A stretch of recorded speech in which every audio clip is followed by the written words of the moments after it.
Hello friends, today we will start about preparation and standardizations of various molar and normal solution. What is the preparation and standardization? ये preparation क्यों करते हैं, ये क्यों जरूरी है, स्टैंडर्डाइजेशंस क्यों जरूरी है? देखो, एनालिसिस अगर आप सीखना चाहते हो तो सबसे इंपॉर्टेंट है प्रिपरेशंस ऑफ एसिड और बेस। मतलब एसिड का और बेस की हम प्रिपरेशन कैसे करें और ये किस तरह से होगी। जैसे कि जो प्रिपरेशंस है, तो preparations of standard solution means solutions of accurately known strength are called standard solution. मतलब स्टैंडर्ड सॉल्यूशंस मींस है कि एक्यूरेटली हो, और एक्यूरेटली हो और स्ट्रेंथ उसकी जो स्ट्रेंथ नॉन स्ट्रेंथ हो, कैसी हो, नॉन हो। स्ट्रेंथ कैसी हो, नॉन स्ट्रेंथ हो, और एक्यूरेटली हो, कैसा हो, एक्यूरेटली हो। ओके, जो स्टैंडर्ड सॉल्यूशन हो, जिस चीज की हम प्रिपरेशन कर रहे हैं, preparation of standard solution means क्या होगा, preparation of standard solutions means accurately हो वो, और कैसा हो, नॉन स्ट्रेंथ हो। कैसी स्ट्रेंथ हो उसकी, नॉन होनी चाहिए, और that is called the standard solution. ये क्या कहलाएगा, स्टैंडर्ड सॉल्यूशन। समझे नहीं समझे? देखो, जब हम कोई प्रिपरेशन बनाते हैं तो हमें बहुत ही ध्यान रखना पड़ता है कि उस प्रिपरेशन की स्ट्रेंथ नहीं गिरनी चाहिए और उसमें प्रिसीजन ना आए। क्या ना आए, प्रिसीजन ना आना चाहिए, मतलब एक्यूरेट होना चाहिए। जैसे कि हम मान लो NaOH बना रहे हैं, NaOH की हम अगर प्रिपरेशंस बना रहे हैं तो NaOH की प्रिपरेशंस बनाते समय हमें यह ध्यान रखना होगा कि सारा स्टैंडर्ड के हिसाब से हो, ना कि पता चला आपने ब्यूरेट बॉस नहीं की है, आपने बीकर लिया लेकिन बीकर बॉस नहीं किया।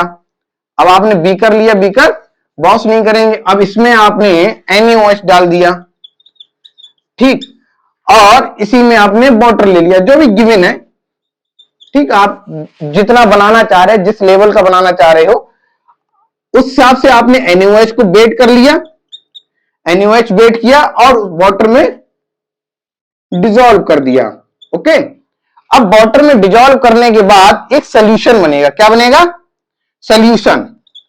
ओके, और वो सॉल्यूशन जो होगा वो आपके अकॉर्डिंग होगा कि आपने वो 0.1 नॉर्मल के लिए बनाया है या वो मोलर के लिए बनाया है, 0.2, 0.3, 1 नॉर्मल, किस हिसाब से आपने NaOH बनाया है उसके अकॉर्डिंग वो नॉन हो। ऐसी HCl, अब HCl आपने डाइल्यूट किया है तो आपने सीधे सीधे कैलकुलेट किया होगा कि कितना हमें HCl लेना है और उसे कितने वाटर में डिसॉल्व करना है। ठीक है ना, कि जैसे कि आपने क्या किया, आपने मान लो 1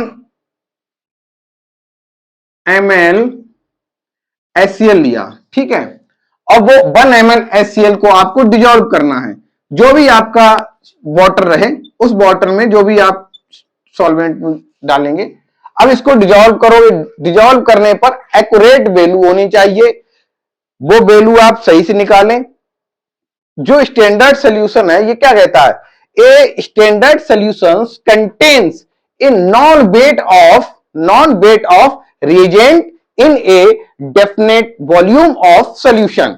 क्या कहता है, a standard solutions contains a known weight of reagent in a definite volume of solution.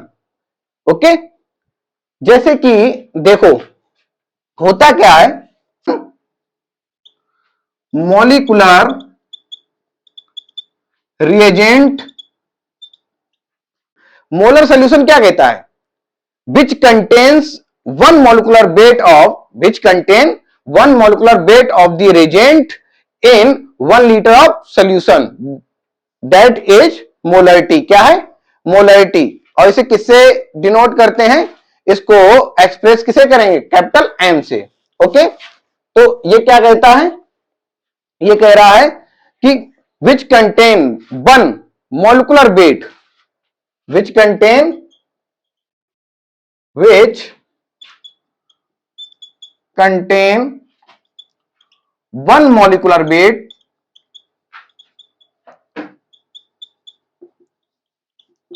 weight of reagent, कितना लेना है, 1 molecular weight of reagent in 1 liter of solution, in 1 liter of solution। Okay, और इसे किससे, this is the molar solution, क्या है, molar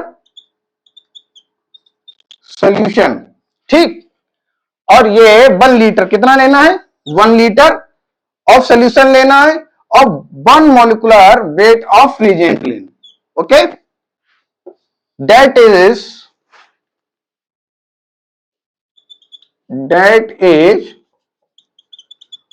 known as molarity, क्या कहलाएगी, मोलरिटी कहलाएगी। और इसे हम किससे एक्सप्रेस्ड करेंगे, इसे डिनोट किससे करेंगे, डिनोटेड बाय कैपिटल एम, किससे करेंगे, कैपिटल एम से डिनोट करेंगे। ओके, ऐसे ही जो हम नॉर्मलिटी निकालेंगे, नॉर्मल सॉल्यूशन बनाएंगे, वो नॉर्मल सॉल्यूशन कैसे बनाएंगे, normal solutions which contains one equivalent weight of the reagent in 1 liter of the solution। कितना लेंगे हम reagent को, reagent हम कितना लेंगे, 1 equivalent weight होना चाहिए, कैसा weight हो, 1 equivalent weight।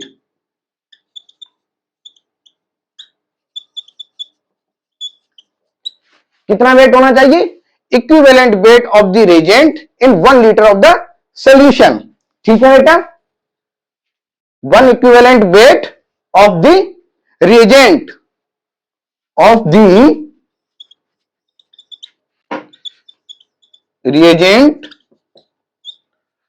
ठीक है, इन 1 litre of the solution,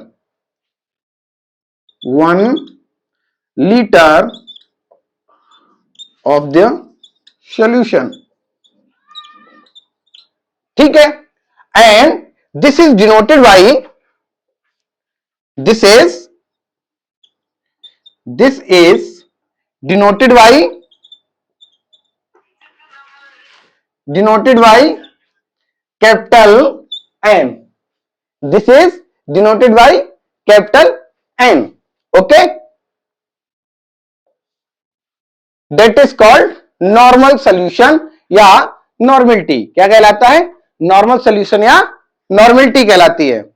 okay बेटा, देख लो, देखो हम जब मोलर सॉल्यूशन बनाते हैं तो मोलर सॉल्यूशन में हमें हमेशा ध्यान रखना पड़ता है कि 1 मॉलिक्यूलर वेट ऑफ रिएजेंट होना चाहिए और इसे 1 लीटर सॉल्यूशंस में हमें डिसॉल्व करना है, किसमें करना है, 1 लीटर ऑफ सॉल्यूशन में डिसॉल्व कर देना है। और मोलरिटी, इसे क्या कहेंगे, मोलर सॉल्यूशन कह देंगे और ये कैपिटल एम से डिनोट करेंगे। फिर जो मोलरिटी है, मोलर सॉल्यूशंस क्या है और नॉर्मलिटी क्या है, नॉर्मलिटी में क्या होता है, इक्विवेलेंट ले दो, यहां क्या कर रहे हैं, मोलर इक्विवेलेंट ले रहे हैं, कितना ले रहे हैं, मोलर वेट, 1 मोलर वेट, और यहां क्या ले रहे हैं, इक्विवेलेंट वेट। यहां पे कैसा है, मॉलिक्यूलर, कैसा वेट है, मॉलिक्यूलर वेट है, यहां पे इक्विवेलेंट वेट ले रहे हैं। Okay, 1 equivalent weight of the reagent, क्या करना है, इसे 1 लीटर ऑफ सॉल्यूशंस में डिसॉल्व कर देना है। ठीक, okay, reagent in 1 litre of solution. Okay, reagent in 1 litre of solution. ठीक, अब हम क्या करेंगे, प्रिपरेशन और स्टैंडर्डाइजेशन ऑफ ऑक्जेलिक एसिड बनाएंगे। ठीक, कैसे प्रिपरेशन बनाएंगे और कैसे इसका स्टैंडर्डाइजेशन करेंगे वो हम देखेंगे कि ऑक्जेलिक एसिड का हम स्टैंडर्डाइजेशन और प्रिपरेशंस कैसे बनाते हैं।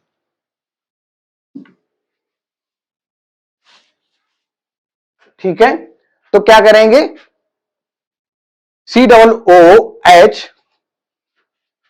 क्या करेंगे, COOH गिव्स COOH, और इसका क्या करेंगे 2NaOH के साथ प्लस 2NaOH ले लेंगे, और 2NaOH से ये क्या बनेगा, क्या बनेगा COONA, और क्या बनेगा COONA, और प्लस क्या बनेगा, प्लस 2H2O, क्या बनेगा, प्लस 2H2O। ठीक है, अब हम इसकी प्रिपरेशंस करते हैं। जब हम इसकी प्रिपरेशन करेंगे तो प्रिपरेशंस ऑफ, हम यहां किसकी preparation, 0.1 normal, preparations of 0.1 normal oxalic acid, preparation of 0.1 normal oxalic acid. Okay, ठीक है, इसकी हम प्रिपरेशंस कर लेते हैं। अब प्रिपरेशंस करने के लिए हमें इसका क्या जरूरी है, मॉलिक्यूलर वेट, किसका मॉलिक्यूलर वेट क्या है, तो देखते हैं C2H2 और O4, और क्या होगा 2S2O, 2S2O। अब इसका अगर हम मॉलिक्यूलर वेट निकालें तो कितना निकलेगा, 126Y कर देंगे किससे, 2 से, तो कितना नॉर्मल के लिए निकल जाएगा, 63 ग्राम किसके लिए निकलेगा, 1 लीटर के लिए। ठीक, इसको डायरेक्ट किस में डिजोल्व कर देना है, 1 लीटर में डिजोल्व कर दोगे, तो ये अगर 1 लीटर में डिजोल्व करते हैं तो ये क्या कहलाएगा, 1 नॉर्मल, क्या कहलाएगा, 1 नॉर्मल। और अगर इसको हम 0.1 के लिए ले रहे हैं तो क्या करेंगे, NY10, या क्या करेंगे, NY10, मतलब हमें इसका क्या लेना है, 10वां भाग लेना है। कितना लेना है, 10वां भाग। अब 10वां भाग लेंगे तो इजी से पता चल गया होगा 10वां भाग कितना आएगा। अगर आप नहीं निकाल पा रहे हैं तो 63/10 करेंगे तो ये कितना आ जाएगा, 6.3 ग्राम पर लीटर। ये किसके लिए हो जाएगा, 0.1 नॉर्मल के लिए। ठीक, 0.1 नॉर्मल। अब देखो ये किसके लिए आया, पहले सबसे इजी तरीका यही है कि मॉलिक्यूलर वेट आपको याद होना चाहिए। मॉलिक्यूलर वेट बहुत जरूरी है। अगर आपको मॉलिक्यूलर वेट नहीं पता है तो आप किसी भी प्रिपरेशंस को नहीं बना पाएंगे। कोई भी आप प्रिपरेशंस बनाना चाह रहे हैं केमिस्ट्री में तो आप वो नहीं बना पाएंगे, और आप टाइट्रेशन नहीं कर सकते हैं जब तक आपको मॉलिक्यूलर वेट याद ना हो। नहीं तो आपको निकालने पड़ेंगे, जोड़ने पड़ेंगे, तो जोड़ोगे तो दिक्कत होगी। इससे अच्छा है कि आपको मॉलिक्यूलर वेट याद होने चाहिए। ठीक, तो ये हो गया 0.1 नॉर्मल के लिए। ठीक है, अब हम क्या करेंगे, प्रिपरेशंस ऑफ, अब क्या करेंगे, प्रिपरेशन और स्टैंडर्डाइजेशन किसका कर ले रहे हैं, 0.1 नॉर्मल NaOH का। तो हम प्रिपरेशंस किसकी कर लें, 0.1 नॉर्मल NaOH की। अब देखो प्रिपरेशन ऑफ, सीधे सीधे निकालो, 0.1 नॉर्मल NaOH। ठीक, अब NaOH का मॉलिक्यूलर वेट पता है, NaOH का मॉलिक्यूलर वेट कितना होता है, 40। तो 40 इट्स मीन द 40 ग्राम पर लीटर। तो ये आ जाएगा 1 नॉर्मल के लिए। किसके लिए आ जाएगा, 1 नॉर्मल के लिए। और अगर हम ये निकालेंगे किसके लिए, ये निकाल लो NY10, तो NY10 it's means 1/10, it's mean 40/10। तो 40/10 इजिकल टू 4 ग्राम पर लीटर। तो ये कितने के लिए निकलेगा, 0.1 नॉर्मल NaOH। अब इसको क्या किसमें डिजोल्व कर देंगे, इसे डिजोल्व कर देंगे 1000 लीटर वाटर में। ठीक है, 6.3 ग्राम ऑक्जेलिक एसिड को क्या करेंगे, वाटर में डिजोल्व कर देंगे 1000 ml वाटर में क्या करेंगे, डिजोल्व कर देंगे 1 लीटर में। और ऐसे ही हम NaOH को 4 ग्राम NaOH को 1000 ml वाटर में डिजोल्व कर देंगे। दोनों हमारे पास सॉल्यूशंस जो हैं प्रिपेयर मिलेंगे। अब हम क्या करेंगे,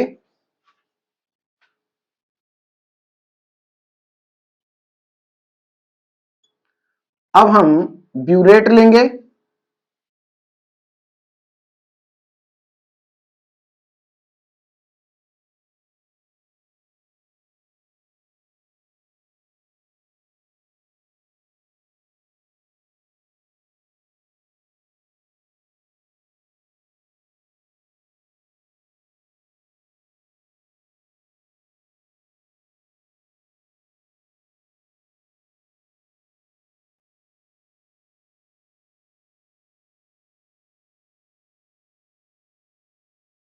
ठीक, ब्यूरेट ली और लेंगे कोनिकल फ्लास्क।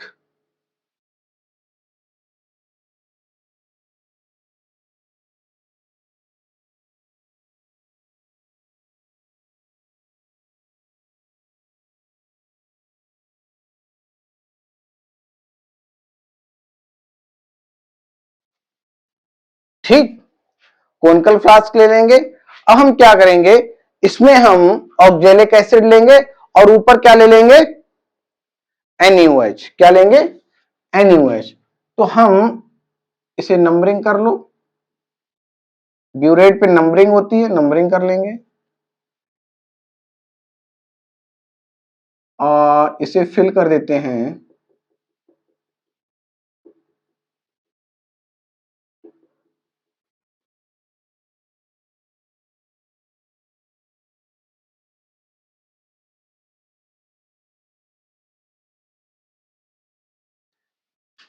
ठीक, ये 0.1 नॉर्मल NaOH है। ठीक, कितना है, 0.1 नॉर्मल NaOH। और यहां क्या ले लेंगे हम, 10 ml ले लेंगे, 10 ml कितना क्या ले लेंगे, 0.1 नॉर्मल ऑक्जेलिक एसिड ले लेंगे। ठीक, ठीक है, ये ले लेंगे। अब हम क्या करेंगे कि जब इसका टाइट्रेशन कराएंगे तब हम एक चार्ट बना लेंगे जिसे कहते हैं ऑब्जर्वेशन टेबल। क्या कहते हैं, ऑब्जर्वेशन टेबल। ठीक, तो एक ऑब्जर्वेशन टेबल भी बना लेते हैं।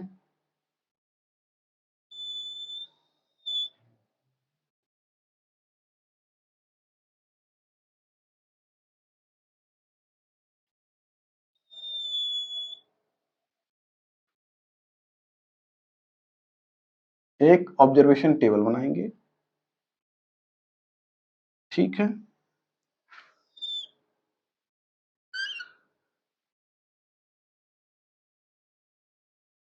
इसमें हम क्या करेंगे, सीरियल नंबर लेंगे, इसमें हम स्टार्टिंग पॉइंट लिखेंगे।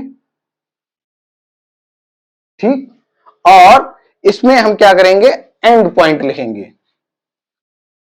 ठीक, और इसमें हम वॉल्यूम लिखेंगे जो बचेगा, वॉल्यूम जो कंज्यूम्ड हुआ है। ठीक, कंज्यूम्ड लिखेंगे और इसमें हम क्या करेंगे, स्टार्टिंग पॉइंट लिख लेंगे, स्टार्टिंग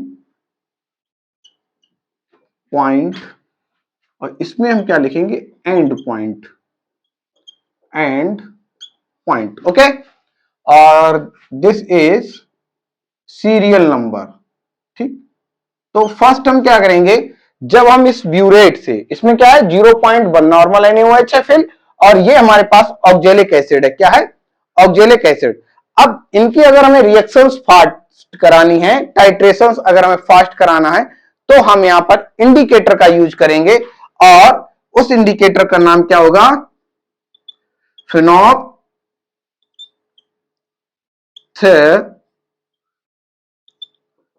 क्या होगा? फिनोप्थिलीन। ठीक, इंडिकेटर यूज करेंगे और जब ये इंडिकेटर हम डालेंगे तो इसको हम कितना डालें? 1 to 2 ड्रॉप डालेंगे। ठीक, कितना डालेंगे? 1 to 2 ड्रॉप। और जैसे ही ये इंडिकेटर डालते हैं, पिंक कलर्स जो होगा अपीयर होगा एंड पॉइंट पर। ठीक, पिंक कलर किस पे आएगा? एंड पॉइंट पर आएगा। तो अब हम इसे बनने लेते हैं और ब्यूरेट को स्टार्ट करते हैं। जैसे ही ब्यूरेट स्टार्ट करेंगे तो ब्यूरेट खाली होने लगेगी और ब्यूरेट जैसी खाली होगी और ये फिल होने लगेगा। ठीक, कॉनिकल फ्लास्क क्या है? Conical flask. ठीक, ब्यूरेट। ठीक, कॉनिकल फ्लास्क, ब्यूरेट और ये क्या है? Burette stand. क्या है? Burette stand.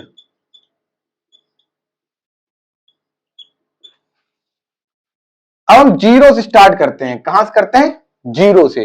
और जीरो से स्टार्ट करेंगे और ये हमारा मान लो 10 तक आया। 10 पर हमारा एंड पॉइंट आ गया और एंड पॉइंट आते ही क्या हुआ? Pink colour. कैसा कलर? Pink colour. हमारे पास पिंक तो नहीं है, रेड है। तो कैसा कलर राइज होने लगा?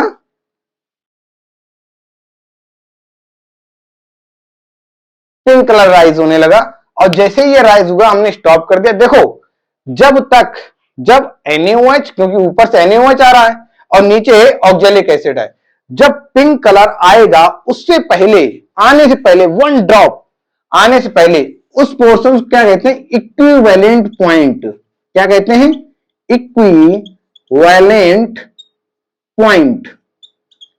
ठीक, उस समय ना तो ये एसिड है ना ये बेस है। ठीक, इक्विवेलेंट पॉइंट होता है। जैसे ही NaOH जाता है और बेसिक कंडीशंस जो होती है वो अप्लाई हो जाती है और क्या आ जाता है? एंड पॉइंट आ जाता है। क्योंकि यहां पे क्या था? एसिड। ऑक्जेलिक एसिड क्या है? एसिड। तो एसिड जब तक था, जब तक एसिड इक्विवेलेंट पोर्शंस तक नहीं पहुंच गया तब तक इक्विवेलेंट पॉइंट था। और जैसे ही एक ड्रॉप जैसे गिरा ये और ये कलर चेंज हुआ, जैसे ही कलर चेंज हुआ, this is called the end point. क्या कहलाएगा? And point. ठीक, तो ये मान लो हमारा 10 पर आया है, तो 10 पे आया तो ये 0 माइनस 10 इक्वल टू 10। कितना हुआ? 10, क्योंकि स्टार्टिंग पॉइंट हमारा 10 है, माइनस किया एंड पॉइंट से, तो कितना आया? कंज्यूम्ड वॉल्यूम में हमने कितना कर दिया? 10। ठीक है, अब हम दूसरी वैल्यू लेते हैं। फिर हम स्टार्ट किया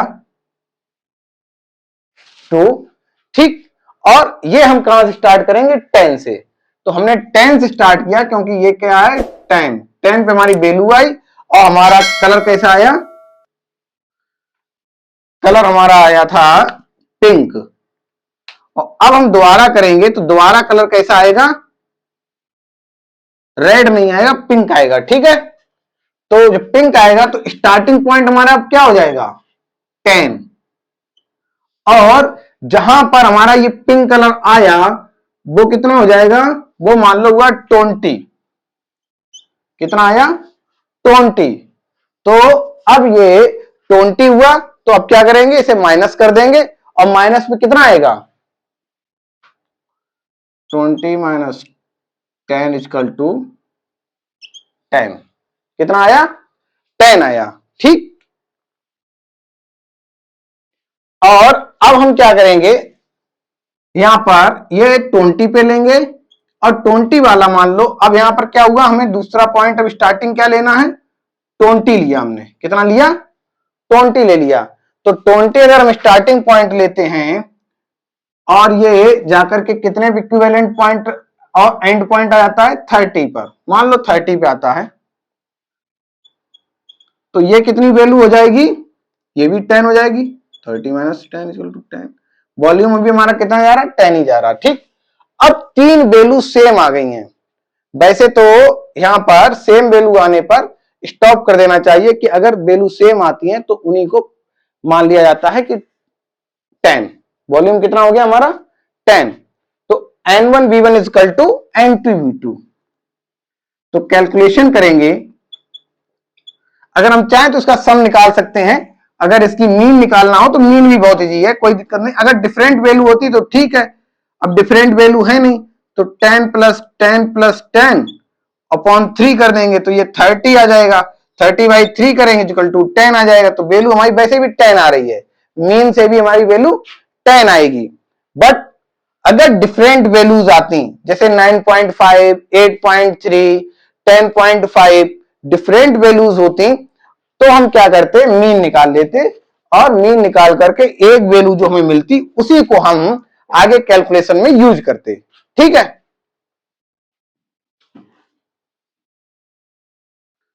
तो अब कैलकुलेशंस क्या है, फार्मूला लगाओ। फॉर्मूला क्या है निकालने का, वो है N1V1 इक्वल टू N2V2। क्या है, N1V1 इक्वल टू N2V2। अब देखो N1 हमें निकालना है, क्यों, N1 है नहीं, और हमारा जो वैल्यू है वो कितनी है, 10 है। और हमने कितना लिया, नॉर्मेलिटी, नॉर्मेलिटी हमने ली है ऑब्जर्वेशंस जो वैल्यू आई, ऑब्जर्व वैल्यू जो कॉनिकल फ्लास्क का नहीं, ऑब्जर्व वैल्यू हमने क्या लिया, 0.1। अब ये हमारी ऑब्जर्व वैल्यू कितनी आई, ऑब्जर्व वैल्यू हमारी कितनी है जो हमें निकली, 10। कितनी है, 10 है। और नॉर्मेलिटी हमने कितनी ली है, 0.1। ठीक, वॉल्यूम कितना है, 10। N1 इंटू वॉल्यूम कितना है, 10 है। ठीक, 10 वॉल्यूम है। अब हम क्या करेंगे, N1V1 इक्वल टू N2V2 कर देंगे। तो N1 इक्वल टू कितना आ जाएगा, 10/10 कर दो, 0.1 इंटू 10/10 कट जाएगा। कितनी आई वैल्यू, 0.1 नॉर्मल। कितना आएगा, 0.1 नॉर्मल। ठीक, तो अगर हम देखें तो एक्चुअल नॉर्मेलिटी और जो है 0.1 है, लेकिन हमने ये रेशियो इसलिए लिया कि इजी निकल जाए। ठीक, वैसे हम अगर रेशियो गिराते 9/2, 9/3 करते देन कैलकुलेशन करनी पड़ती, तो इसीलिए सीधे सीधे ये 0.1 नॉर्मल निकल आया। ठीक, अगर कोई दिक्कत हो तो बताओ, कमेंट में लिख सकते हो। और नेक्स्ट जो आपका वीडियो है इसका, वो आपको मिल जाएगा। हाँ, प्रॉपर इसे ध्यान में रखें, याद कर लें, बहुत इजी है। ऑब्जर्वेशन टेबल है, कुछ नहीं करना होता है। ब्यूरेट में हमें जो जो निकालना है, जैसे टाइट्रेशन हमें करना है तो टाइट्रेशन में हमें टाइट्रेंट और टाइट्रेट लेना होता है। तो हमने क्या लिया, ब्यूरेट में NaOH लिया है और कोनिकल फ्लास्क में हमने ऑक्जेलिक एसिड लिया है। दोनों जो है 0.1 नॉर्मल है और 0.1 नॉर्मल, और हमने ये वैल्यू कितनी ली है, ये 10 ली थी वॉल्यूम, तो हमने 10 वॉल्यूम रख दिया है। और ये N1 हमें निकालना था, और ये B2 जो हमने अभी हाल निकाला है, ये B2 है। सम करोगे, अगर मीन निकालोगे तब भी 10 आएगा, वैसे इक्वल है तो तब भी 10 है। तो ये 10 था, और ये हमने 0.1 किसका है, ये NaOH है, 0.1 नॉर्मल। तो इसके बाद हमें N1V1 इक्वल टू N2V2 रखने पर हमें कितना, 0.1 नॉर्मल, इसकी नॉर्मेलिटी मिल गई है। ठीक,